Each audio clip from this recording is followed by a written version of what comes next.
Sahara the Swift, the wildcat's daring desert adventure, deep in the heart of the Sahara Desert, where the golden sands stretched endlessly and the sun painted the sky in warm hues of orange and red, lived a small but fearless wildcat named Sahara. She was no ordinary wildcat. Sahara was known across the desert for her incredible speed and sharp mind. Her golden fur, speckled with dark spots, blended perfectly with the dunes, making her almost invisible as she darted across the sands. Sahara loved the desert. She loved the way the wind whispered through the dunes, how the stars sparkled like diamonds in the night sky, and the thrill of exploring every corner of her vast home. But most of all, Sahara loved using her quick wits to help her desert friends. Whenever they were in trouble, she was always the first to arrive, ready to lend a paw. One day, as Sahara was lounging under the shade of a tall acacia tree, she noticed a group of animals huddled together, their eyes filled with worry. There was Kibbo, a wise old tortoise, Zuri, a playful fennec fox, and Bashira, a young gazelle who was usually full of energy but now seemed troubled. Curious, Sahara padded over to them. "What's going on?" she asked, her sharp green eyes narrowing with concern. "It's the waterhole," Kibbo explained in his slow, deep voice.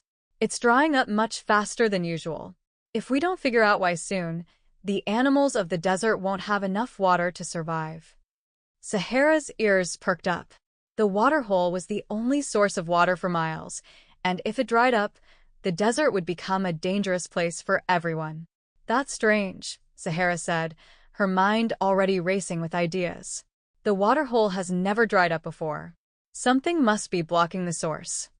"We don't know what's causing it," Zuri added, her large ears twitching nervously. "But without water, we won't last long." Sahara stood tall, her tail swishing confidently behind her. "Don't worry. I'll find out what's happening and fix it. We're all in this together." With that, Sahara set off toward the waterhole, her paws moving swiftly over the hot sand. The sun beat down relentlessly, but Sahara was used to the desert's harsh conditions. As she approached the waterhole, she noticed that the once full oasis was now just a small puddle of muddy water. Sahara crouched low, her sharp eyes scanning the area. Something wasn't right. The sand around the waterhole seemed disturbed, as if something or someone had been digging nearby. Suddenly, a flash of movement caught Sahara's eye. She spotted a small tunnel hidden beneath the rocks, leading away from the waterhole. "Uh-huh," she whispered to herself, her whiskers twitching with excitement. "This is where the water is disappearing." Without hesitation, Sahara darted into the tunnel.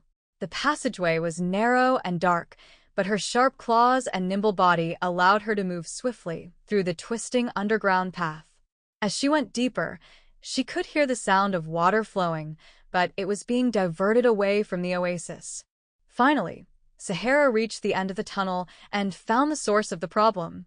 A family of desert jackals had built a dam, blocking the flow of water to the waterhole. They had created their own little pond to hoard the water for themselves.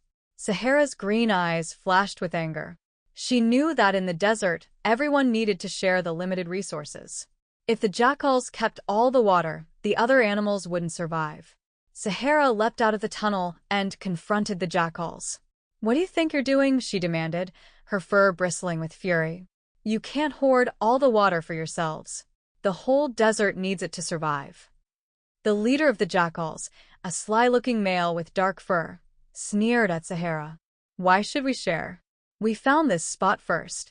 Sahara stood her ground, her eyes gleaming with determination. "The water belongs to everyone in the desert. If you don't share, you'll doom us all. And if the waterhole dries up completely, even your little pond won't last."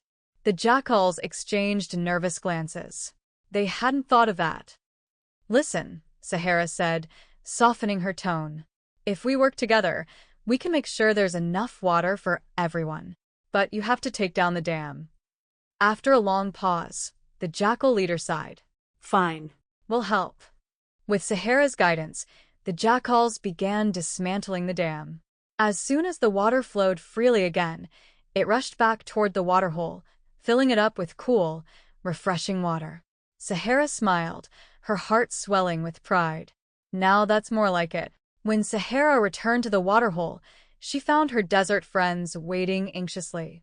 Kibo, Zuri, and Bashira all rushed forward as soon as they saw the water sparkling in the sunlight once more.